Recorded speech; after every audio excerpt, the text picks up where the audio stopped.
मुख्तार अंसारी के जनाजे में पहुंचकर एक विशेष वर्ग ने, एक भीड़ ने ये साबित कर दिया है कि आने वाली जो उनकी पीढ़ी है उसको भी वही सबक देंगे, वही सीख देंगे जो उन्होंने जीवन में सीखा है। यानी एक ऐसे अपराधी को अपना मसीहा बताना, एक ऐसे अपराधी को अपना हमदर्द बताना जिसने अपने जीवन में आतंक का ऐसा पर्याय खड़ा कर दिया था कि लोग भयभीत होते थे और जब चाहे, जिस समय चाहे किसी को भी मौत के घाट उतार दिया करता था। ये एक उदाहरण मुख्तार अंसारी का नहीं है। जब भी मौका आया है तो इस विशेष वर्ग ने उन्हें अपना आदर्श माना है, अपना आइडल माना है और उन्हें अपने गरीबों का मसीहा बताने की कोशिश की है, चाहे वो आतंकी भी हो, उसे भी।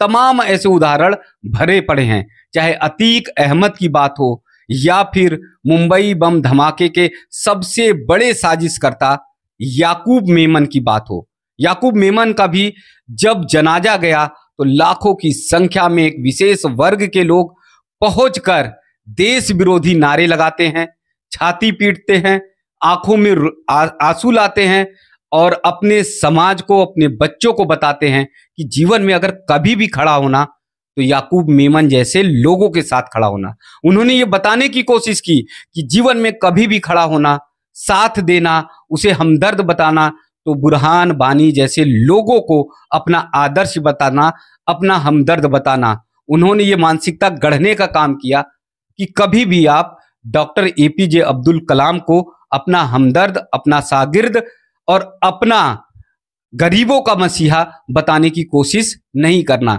ये तमाम ऐसे उदाहरण है अपराधी प्रवृत्ति के, आतंकवादी प्रवृत्ति के लोग जिनका इन लोगों ने समर्थन किया और जिनके जनाजे में पहुंचकर एक ऐतिहासिक भीड़ जुटाकर ये साबित कर दिया कि मेरे बच्चे भी, मेरे परिवार के लोग, मेरी नई पीढ़ी भी इन्हीं के आदर्शों पर चलेगी और उनको अपना आइडल और आदर्श मानेगी। मुख्तार अंसारी को आदर्श मानते हैं, अतीक अहमद को आदर्श मानते हैं, याकूब मेनन को और बुरहान बानी को भी ये अपना आदर्श मानते हैं। और इसीलिए आप ये समझिए कि आने वाली इनकी जो नई पीढ़ी है वो इसी तरह से दहशतगर्द लोगों को अपना आइडल मानेगी, डॉक्टर एपीजे अब्दुल कलाम को कभी भी आदर्श नहीं मान सकती। आइए याकूब मेनन का उदाहरण लेते हैं।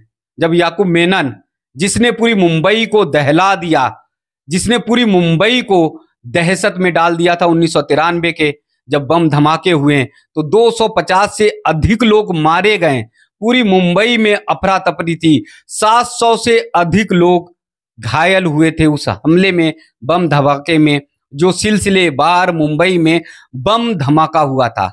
उसके बाद मुंबई की स्थिति क्या हुई, उसके बाद पूरे देश की स्थिति क्या हुई।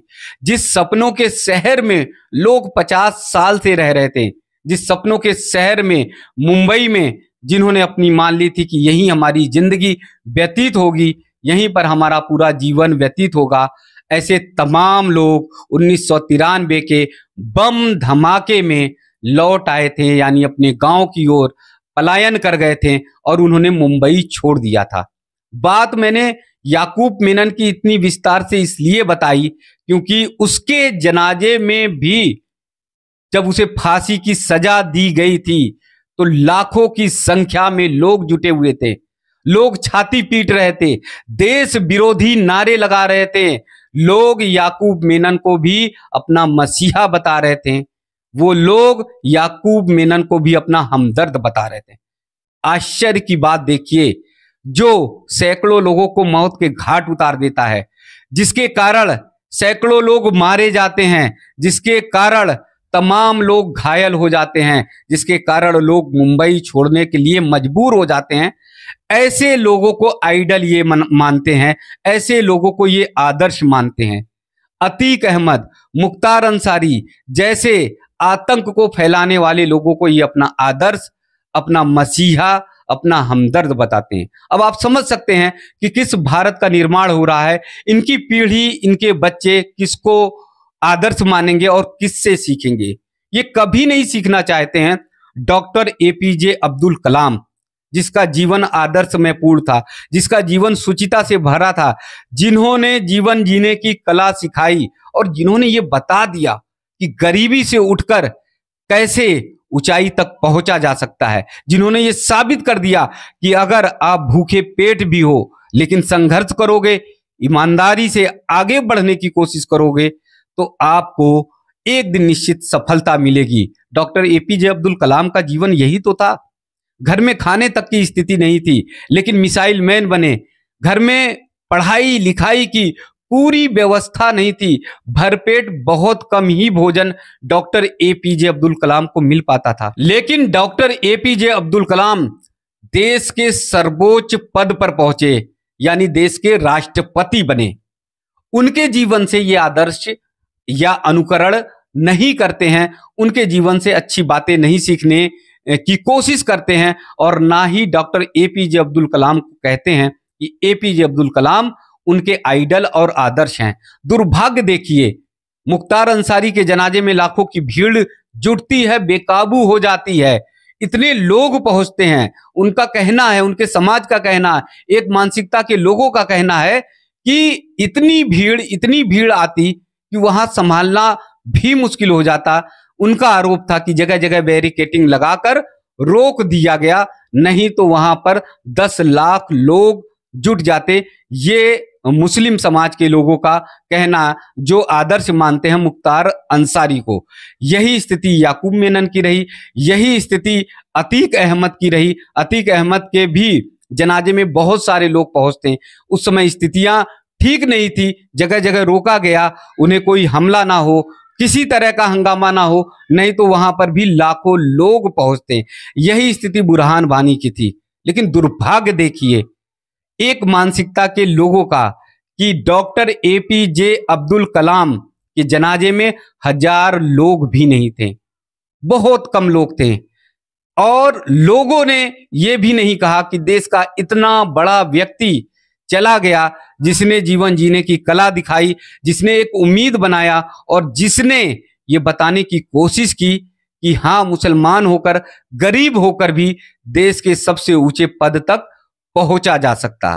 तो आप साफ तौर पर अंतर समझ लीजिए, आप साफ तौर पर यह जान लीजिए कि एक भीड़ जो मुख्तार अंसारी के जनाजे में बड़ी संख्या में पहुंची, वो सिर्फ भीड़ नहीं थी, वो अपने बच्चों को, अपने परिवार को, सभी को ये बताने की कोशिश कर रहे हैं और बता भी रहे हैं कि हाँ, मुख्तार अंसारी जैसा ही बनो, डॉक्टर एपीजे अब्दुल कलाम जैसा मत बनो।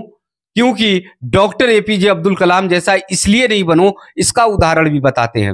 मुख्तार अंसारी बन जाओ, अतीक अहमद बन जाओ, बुरहान वानी बन जाओ, याकूब मेनन बन जाओ, लेकिन डॉक्टर एपीजे अब्दुल कलाम मत बनो। क्योंकि डॉक्टर एपीजे अब्दुल कलाम श्रीमद् भगवत गीता पढ़ते थे, वेद पुराण उपनिषद का अध्ययन करते थे। डॉक्टर एपीजे अब्दुल कलाम जब रिसर्च करते थे तो अपने वेद पुराण और भगवत गीता का सहारा लेते थे, मदद लेते थे। जब कभी मंचों पर वो भाषण देते थे, बोलते थे, तब भी डॉक्टर एपीजे अब्दुल कलाम वेद पुराण धर्म अध्यात्म के उदाहरणों का उद्धत करते थे, बताने की कोशिश करते थे। इसीलिए मुस्लिम समाज के लोगों ने उनको अपना आइडल नहीं माना, अपना आदर्श नहीं माना। मुस्लिम समाज के लोगों ने ये कभी नहीं कहा कि डॉक्टर एपीजे अब्दुल कलाम उनके मसीहा हैं, डॉक्टर एपीजे अब्दुल कलाम उनके प्रेरणा स्रोत है। उनके प्रेरणा स्रोत कौन हो सकते हैं? मुख्तार अंसारी, अतीक अहमद, याकूब मेनन, बुरहान वानी जैसे लोग आदर्श इनके हो सकते हैं। तो आप समझ सकते हैं कि किस समाज का ये निर्माण कर रहे हैं।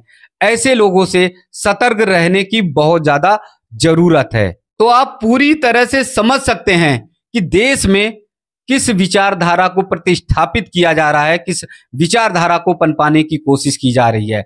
यानी डॉक्टर एपीजे अब्दुल कलाम की विचारधारा से इन्हें कुछ भी लेना देना नहीं, लेकिन मुख्तार अंसारी, अतीक अहमद, बुरहान वानी, याकूब मेनन की विचारधारा से और उनके कार्य प्रणाली से, उनके क्रियाकलाप से इनको सब कुछ लेना देना है। तो आप समझ सकते हैं कि देश में इस समय विचारधारा कौन सी चल रही है।